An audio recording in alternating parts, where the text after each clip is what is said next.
Welcome to Grandma Has ADHD, where attention deficit doesn't retire when you do. I'm your host, Jami Shapiro, sharing stories and laughs about ADHD in our wonderful senior community. Whether you're a grandparent discovering your neurodivergent sparkle later in life, or someone who loves a grandmother who can remember every detail of her wedding day, but not where she put her glasses, this podcast is for you. Join me for aha moments and celebrating the beautiful chaos of the ADHD brain at any age. Don't forget to like, subscribe, and leave a review wherever you get your podcasts. And for more daily doses of connection and community, come join our vibrant Grandma Has ADHD Facebook group, where we share stories, tips, and maybe help each other find those missing glasses together. Hi, and welcome to today's episode of Grandma Has ADHD. I'm excited to introduce Corie Wightlin, who's in the studio with me. Corie is an ADHD coach, and her company is Wightlin Coaching Services. And I know a lot more about her than she knows about me because I got to hear you speak at the International ADHD Conference and I loved what I heard you say. And I actually was one of the sessions that I attended for myself personally. And then I invited Corie to come and be on the podcast and then discovered that you live in San Diego. Yes. So it was so perfect. So this is my first time in the new studio working side by side with somebody. So you get to experiment with me. And I love when I work with someone who has ADHD themselves. I think there's a little more forgiveness. Yeah. Right. So I am going to bring Corie on and let her share a little bit about her practice and, of course, her ADHD journey. And I'm going to be as surprised as the rest of you as we go through this interview. So welcome, Corie.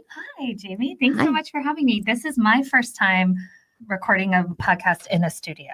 So Nice. I'm very excited. This feels very official. It does. I love it. I knew so. Yeah. So if you're listening to us, hopefully the sound is better. And if you're watching, then you're not seeing my double chin because the microphone is covering it.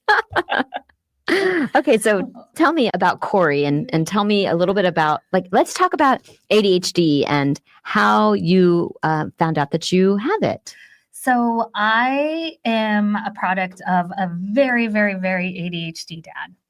I grew up in an ADHD household with lots of executive dysfunction, but also lots of fun. My dad is a very, very fun guy. And so my parents always knew that I had the tendencies of a neurodiverse kid. Okay. So I was really lucky because I got put in schools that supported me. Wow. I got put in situations that helped me. They got me in competitive swimming when I was 4. Wow. Which saved me throughout. But it wasn't really until I started having kids that I really started to be impacted. And like a lot of people, when I went to get the support, it was my anxiety that was being treated. And it just wasn't helping. And I was still disorganized. I was still heavily masking. I was still very overcommitted, as we have talked about. I was just really, really struggling. And so that's when I decided, you know what, this isn't just anxiety. There's something that is fueling and feeding my anxiety. And I think it's my ADHD. And so I, about 10 years ago, started to really figure out how I can support my ADHD. And along with that, I have 3 kids. And my middle one was diagnosed with ADHD when she was 4. So she was young. Yes. She is your classic hyperactive, bouncing off the walls, completely emotionally dysregulated, the life of the party when she was 4, but just so challenged. And her psychologist recommended that we look into mindfulness. And so I dove in as the all or nothing ADHDer I am, learned everything I could about mindfulness for our family, and really saw the benefits of understanding how our nervous systems work, understanding how our brains work, understanding how as ADHD folks we're motivated in a different way, how we obviously our brains work in a different way in terms of regulation. And so that journey really supported me as well. That's That's amazing. So the first question that I want to dive into, you're one of the first people that I have had whose parent, he knew he had ADHD? He did. Yeah. Wow. Okay. So I would love to know from your perspective, because now my children are being raised by an ADHD mom, which I will say that mothers typically tend to take on more of the load of the family. So you may not have been as impacted by having an ADHD father. I have 2 ADHD parents. So, and by the way, we kind of knew and joked that my dad had it, but that was it. There was no medication. There was nothing, but didn't discover my mom having ADHD until this past December, which is, I call her the OG grandma, the original grandma behind, wait a minute, we need to take a look. So tell me, what was your experience as a child? How would you say your father, you said he was super fun. Super fun. That's great. I'm an only child, and people always ask me what you are. No, people always ask me what that was like, and I was like, I don't know, because I had my dad who was like you're playing child. Yeah, so fun, but it was also super impulsive. You know, I remember one day waking up and we had a brand new Mustang convertible in our garage, and my mom, you know, losing her mind over that. And now as an adult, can imagine how that might be something that you would be upset about. And I was forgotten a lot, you know, not picked up at some practice. I, you know, just lots of clutter, lots of mess, lots of not being able to find things. So first of all, did your parents stay married? They are. That's amazing, because I know people who have ADHD tend to have higher divorce rates, which I'm going to do a whole episode on that, but it's not today. Yes. So we try to keep these short. Yes. But so even with your mother who doesn't have ADHD compensating for your father, there's still a lot of clutter. And she still does, works overtime and compensates. Even the other night we were playing a board game. As we know, for an ADHDer, board games can be challenging. Boring. Yeah. Talk about a board game. Yeah, my 13-year-old actually went and got my dad a fidget.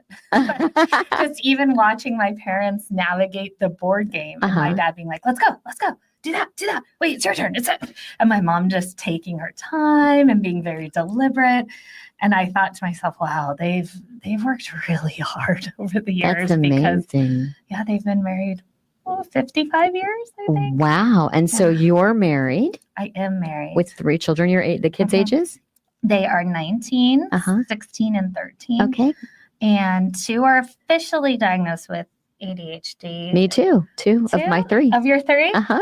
My other one definitely is, but her diagnosis is more on the OCD. Mine too. Really? In fact, is it your oldest? No, my middle is my OCD. And the funny thing is that I learned that ADHD and OCD tend to run together in families. And I have a little bit of OCD myself. They're very close friends. Right. They are. OCD and it's so ADHD. Funny too, because my oldest child, you know, the room, you remember Felix and Oscar, right? And then my middle child, the clutter would drive her insane. And she was the housekeeper of the house. So I ended up divorced. Okay. But I remember going to my ex-husband and saying, I need some help maintaining the household. This is before my diagnosis. Yeah. I didn't know why I couldn't keep it together, but I'm just like, I'm missing appointments and I just can't seem to run an organized household. So anyway, when she got a little bit older, she stepped in and became at least the one that kind of maintained the order of the house because her OCD would go crazy if the house wasn't clean. Right. So we certainly get these fun challenges. Okay. Yes, for sure. So I love that you said something about that mindful, you dug all in because that's actually what I've done with ADHD. It's my brother. I have a half brother, by the way. We are related by a father who has the father that has ADHD. Okay. So he has produced a couple episodes and been on a couple episodes, but he says that it's like your Roman Empire. When you are really, really into something, that's like your Roman Empire, which was a new term for me. But I want to talk a little bit about mindfulness and what you learned and how especially our senior clients and their adult children can implement mindfulness and some strategies. Because one of the things that I am really trying to advocate for the ADHD community in general is that as we age, a lot of us who are relying on medication aren't going to be able to. Right. There's an expression, pills don't teach skills, which is why, bringing a coach in and setting your scaffolding up for success is going to be really critical for seniors until we've come up with medications that can mix with the other things that are going on in our lives. So and are safe and right. Exactly. So we're going to, and I do think there's going to be a lot more. I hope that this is one of the reasons that I'm doing this podcast is to raise awareness. But we're going to pause and take a word from our sponsors. And then when we come back, Corie, I wanted you to talk about mindfulness, but also you mentioned that we are motivated. People with ADHD brains are motivated in different ways. So I want to hear a little more about that. Lovely. So let's take a break. If you are listening to this podcast, there's a good chance you or a loved one is feeling overwhelmed by the challenges of ADHD or disorganization. Since those of us with ADHD tend to struggle with where to begin big projects like moving or home organizing, the Silver Linings Transitions team can guide you through the process, breaking tasks down into manageable steps or handling every detail. There's a reason our team carries magic wands when we work with our clients. We can pack and move your entire home and you won't have to miss a day of work or touch a single box.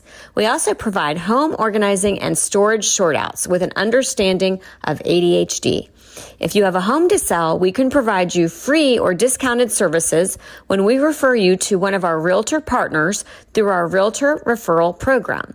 Visit our website at www.silverliningstransitions.com or call us at 760-522-1624 to learn more about how we can help you make your move or home organizational project magical.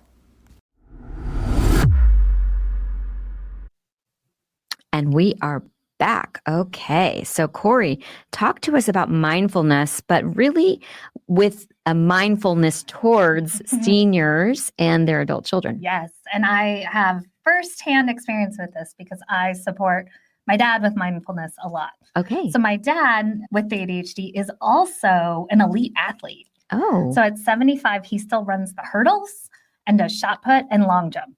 Wow. Yes. So my dad can still do like 50 push-ups and he's almost 80. It's amazing, right? So that's a blessing of ADHD. A lot of times that energy that we have. And I say, that's one of the very first things I ask clients, do you move your body? And I don't care if it's a marathon or you're walking your dog, but moving our bodies is essential to help us regulate all of those neurochemicals, regulate our emotions, regulate our energy, our hyperactivity. Yes. So I have helped my dad a lot with building mindfulness tools for his track, but also for his life. Okay. So give us some examples of that. So some examples of, especially if you're a senior, the first one that I would really suggest is paying attention to your thoughts, right? And starting to learn that thoughts are not facts. They're just thoughts. And we tend to have a lot of thoughts. A neurotypical person has 75,000 thoughts a day. Someone with ADHD has close to 100,000 thoughts a day. Wow. Yeah, that's a lot of thoughts. And what we tend to do, because we are impulsive, is we tend to believe them and we tend to act on them. So the very first thing that I suggest is pausing. And when I say pausing, I literally talk to my clients and my dad about having a physical pause button. So mine is I put my hand on my chest and I take a deep breath. I have clients that tap their legs. Something that physically gives your body a message like, hey, we're hitting the pause button. And then writing down or paying attention to those thoughts that come up as a scientist. So with a data lens. Are those thoughts true? Can you prove them with data? Are those thoughts helpful? Are they going to move you to where you want to be? Or are those thoughts kind? Is that thought speaking to you the way you would speak to someone you loved or cared about? And if not, how can you reframe it to be supportive? And or do you just need to cross it off? Is it just not truthful? Right. And I think especially as people get older, where those habitual stories are so strong and so intertwined in who we are. So pausing and taking a moment to think about those thoughts for what they really are, just thoughts, can be really powerful. Right. There's a book called The Work. I can't remember her name who wrote it. Yes. And she says, is this true? How do I know that it's true? Again, going off the top of my head. Exactly. So I did an interview with Alan P. Brown, the ADD crusher, which I'm sure you know him because he's also local. And he gives those thoughts, that voice in his head, a New Jersey accent. Yes. And I love that because that's another way of distinguishing how we talk to ourselves. Yeah. And I've never thought of the physical pause. I love that. So I'm going to incorporate that one personally. And that can be really helpful too if you are making impulsive decisions. So I've noticed a lot of times, like with my parents and their friends, the impulsive decisions come from anxiety or come from fear or come from kind of the unknown because it's this new time in life, right? Mm-hmm. And so I suggest if you notice that and an impulsive decision, how do you notice this impulsive decision? 1, you haven't thought it through. 2, it's something you might want to hide from someone. Or 3, there's a big decision to be made. So you haven't thought it through. What's the other ones? You feel like you need to hide it. Hide it. Mm-hmm. And what was the third? The third one is that you are unclear of there's 2 distinct choices. So you're at a fork in the road. Okay. And what I talk to clients about is hitting that pause button, that same physical pause button, and then using your fast forward remote. We don't have a fast forward remote, ADHDers, right? We are here and now or now or not now. Exactly. Yeah? And so we have to practice that. So hitting that pause button and literally thinking, okay, what are 3 consequences of this choice or of this action? And when I say consequences can be good, bad, or neutral, right? But what are the 3 things that will happen? And then looking at it and saying, okay, can I tolerate these 3 things? Right? Not are they good or bad? Because then we get into a whole decision paralysis of judgment. But just, can I tolerate them? And if the answer is yes, okay, then we can go back and hit play. If the answer is no, we want to hit stop and we want to rethink it. We want to try it again. Wow. I love that. I love that you call it fast forward. I think of future Jami. So this is a great example of learning about ADHD. For me, I would make an appointment or I would sign up for a potluck meal. And, I would always think, I'm going to remember what I signed up for. And now I know for certainty there's no way, especially as I'm aging, that Swiss cheese memory is definitely taking its toll on me. And so now I am putting the information that future Jami is going to need in her calendar, and I'm slowing down to do that. And so I do, future Jami's going to be so happy. I love that, future Jami. Yeah. You can use future Jami if you want. I love it. I will. What would future Jami appreciate? Yes. But you can call her future Corie. I won't. My feelings will be hurt. Thank you. I might just do future Jami. that is kind of funny. Yeah, we have so much in common. We're gonna, but I don't want to bore our audience with our new friendship. My new BFF Corie, and it's Corie with an I as well. I-E. Oh, I-E. Then I'm Jami with an I. I know. I noticed that. Yeah. But before I forget, because that's my tendency, I want anyone who might want a coach virtually or in San Diego, how would they find you? What's your website? And maybe you're comfortable with the phone number? Yes. So my website is www.Wightlin Coaching Services, and it's WIGHTLIN Coaching Services. And my phone number is 619-549-0472. I always tell people to repeat the phone number because sometimes we're not prepared with a pen in our hand, and I will scramble. So if that's you, we're going to come back to the phone number again and repeat it. So you don't have to go back or do anything. But so what are some other hacks that our audience can, I've already learned so much from having you today. I think another hack that is just something that we really need to know about our brains is that sometimes for an ADHD brain, we just won't be motivated. The motivation won't come, and the action has to come before the motivation. And I think that can be really freeing for us because so often, I know in my life, I've been told just motivate to do it. Well, what motivates you? What's your why? And I'm like, I don't know. Or I have one and it's not still getting me off the couch. So what I really suggest is I call it a quest. You can call it whatever you want. And in the quest, you are writing down every single step or you are saying out loud to someone every single step. I even have a client who on his quest in the morning, it says like, sit down at your desk, open your computer, open your email, click on the first email. And that's enough to kind of get him going. And then he's like, okay, I got it from there. But until he had that, he was just sitting down at his desk, like, messing around on his phone, doing whatever. Right. And I've noticed that with my parents when they're like, oh, I have this thing to do and I don't want to do it. If I say like, hey, what's the very first thing you need to do? For instance, going to the storage to get the Christmas stuff. My mom, we just haven't done it. So I said, what's the very first thing you need to do? Oh, well, we need to find a date. Okay, let's do that. Let's find the date. Okay, what time are you going? Oh, we're going to go at 2. Okay, great. Right. And we walked through the first 5 steps because then it wasn't this like ambiguous thing. It was, oh, I know 1, 2, and 3.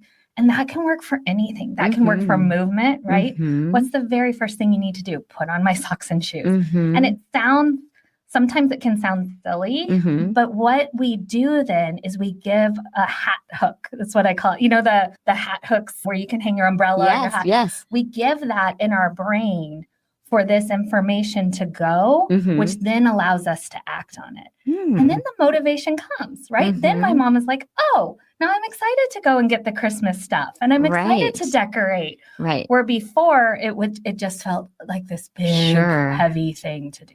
So I tell people to do the 10-minute tango. I work as a majority of what my company does is Silver Linings Transitions. This grandma is my pet passion project. But we tend to work with seniors and people challenged with organization on, decluttering and taking care of the steps. And I use the 10-minute tango. So I say, just set your timer for 10 minutes and set on, get some good music or something going that gets you motivated, and just make yourself do 10 minutes. Yeah. Because we can probably do 10 minutes of not anything. But, another one that I love to quote is, perfect is the enemy of done. Exactly. So it sounds like we're on the same page. And and I also I like to check things off my to-do list. Gives me such a sense of accomplishment. So if all I have to do is sit down at the desk and I just got a check mark. Exactly. There you go. Get that Motivation. Boost. Absolutely. The other thing I'll have people do if that is not enough, even the checking, is take sticky notes, right? Like, what you need to do first on the first sticky note, on the second sticky note, third, then you get to literally throw it away. Oh. And if it's a task that you were in complete paralysis over, that can be so helpful because that act of throwing it away gives our brain that like, ooh, look, I did something and now it's gone. Oh, here's the next thing. So that can be, if the list is not quite enough for certain tasks, that can be another way to support. So how would you also recommend that your clients reward themselves? So reward, I think, is a tricky thing, right? Okay. Because sometimes that reward center of our brain needs a lot, and sometimes we need a little. So what I suggest is creating a dopamine menu. Oh, okay. So with a dopamine menu, you have starters. These are the things that get you going before it's a tough task. So I'll give you an example for myself. It's get a cup of coffee. It's do some stretches.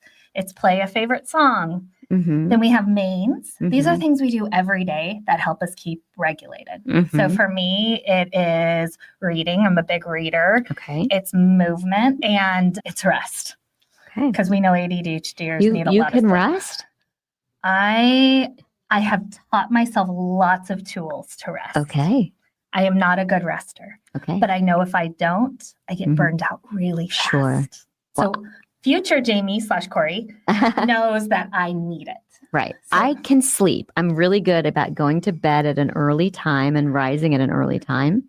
But I'm not good at stopping during the day. So that's what I think of rest. Okay. Yes. And I have to build that in. And my rest can be a workout because I'm resting my brain then. Oh, I don't see resting as a workout.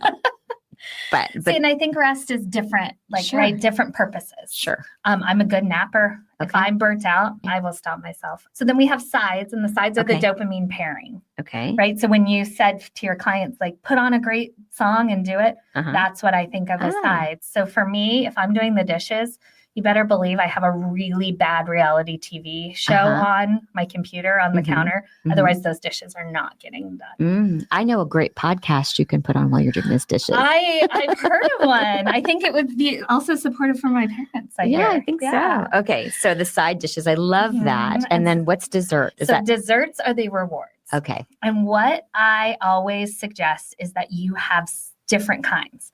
So you have physical rewards. Sometimes we need something in our hand, right? And that can look different for different people. That can be ice cream. That's my dad. My dad could survive on ice cream. So it's the if then. If you do this, then we can go get ice cream. Like a little kid. Exactly. Your sticker chart. That's how our brains work, right? I also suggest a mental reward. So something that helps you either like you watch a show, you scroll Facebook, you do some sort of mental reward. So you have a physical mental reward and then a connection reward. Do you call someone you love? Do you sit down and have dinner with your family? Do you go and do something with your grandkids? Sure. So one of the things that we help people do is to go through their belongings. Again, the majority of our clients are seniors and they are oftentimes, right sizing or downsizing. And I always tell them to save the sentimental for last and let that be the cherry on top. So maybe you can incorporate that. I love that idea. Something, reading some old letters or your yearbook or I love that idea. Yeah. And all that serotonin that you get from that, right? The sentimental is you're just flooded with that. Right. Oh my gosh, this has been a great interview. And I'm not, and I think, people with ADHD we don't lie very well. Yeah, we don't. We show it all. And I say this, I can't lie because I can't remember the lie. So, right? Well, and we're ADHD. I mean, we could talk about this in a whole nother one, how we all ADHDers lie all the time and then gets caught all the time. Oh. Because we're impulsive. Okay. So I don't lie. I think, we have such a strong sense of justice. Yes. That to me, if I lie, I'm going to feel it. So, but ADHDers tend to be liars, but they're not good at it. Okay. They get caught all the time. This goes back to, and I say this, pretty frequently, if you meet one person with ADHD, how many people do you meet with ADHD? Just that one with ADHD. Right. Because we all are I have no time blindness. I am always on time. Now I try to do more than I should do in between appointments because I don't like to sit still, but you still make it on time. Always on time. Yeah. So I said we were going to repeat your phone number. Yes. And we'll repeat your web address as well. Okay. For those people who are listening to a podcast while they do the dishes. Yes. I hope you are. I hope you're dopamine pairing with it. So my web address is Wightlin, WIGHTLIN, coachingservices.com. And I do want to also say I send a weekly newsletter with lots of tips and tricks and education and freebies. So I would love if anybody wants that too. You can go to my website to easily sign up there. And my phone number is 619-549-0472. Nice. Is there anything that you're going to walk away and ruminate over because I didn't ask or you didn't share it? That's a good question. I think I'm right now really doing a lot of research on menopause and postmenopause ADHD in women. So if you are someone who is experiencing that or supporting a parent who is experiencing that and just are like, what happened? All these tools and skills that this person has, lead with as much compassion and kindness and know that there's support for that because when that estrogen drops, it just becomes such a challenge. I have noticed such a difference. I am getting ready to turn 55. And I have noticed in my own memory how much worse it's gotten. So I know that is true. And it's definitely something that we have discussed on this podcast. Dr. Kathleen Nadeau was a guest. Wonderful. And talked about how estrogen was so pro-cognitive and there's so much more awareness now. So yes, I mean, that's always a good thing to say is that if you are listening to this podcast and discovering that you have ADHD or you've been living with ADHD, do not beat yourself up. I mean, we are all born how we are born with what we are born with, and you didn't cause it. You didn't, and you're doing the best you can with the tools that you can create. Hopefully you are listening to podcasts and doing everything that you can to make your life better. But the last thing or the most important thing that I want to stress, and I'm so glad we talked about that, Corie, is how important it is to be kind to yourself. And another one I like to talk about is Dr. Michael Singer, who wrote the book. I don't know if he's a doctor. I don't know if he dropped out of grad school, but Michael Singer wrote the book, The Untethered Soul. Oh, I don't And know. you'll Yeah. appreciate this. He Okay. talks about that voice in your head as a roommate. And he said, would you have that voice in your head as a roommate or a friend? And if you wouldn't, then you should not be, treating yourself that way. Yeah. And that's a huge part of mindfulness, is building that self-compassion. Sure. So that circles us back to mindfulness, and how Right. building a mindfulness practice is so, so, so helpful in ADHD. I learned so much today. So one of the ways that I like to leave the conversation, my tagline at the end is making the rest of your life the best of your life. What tips would you leave to follow in those words for anybody who's listening? I'm going to steal exactly what you said, is remembering that every day you are doing the best you can with the tools you have at that particular time, and that you can always reset. It's never too late to reset. You're never too behind on a habit to reset or a routine, and that building that reset and having that in there for you can be so powerful in showing up the best you can every day. I love it. Thank you so much for joining me in the studio, my first in-studio guest. Yay, thank you. This was wonderful. It was really great. Thank you. Thanks so much for listening. The opinions expressed on Grandma Has ADHD podcast are those of our guests and hosts and are intended for informational and entertainment purposes only. This podcast does not provide medical advice, diagnosis, or treatment. The content discussed in this episode is not a substitute for professional medical advice, diagnosis, or treatment.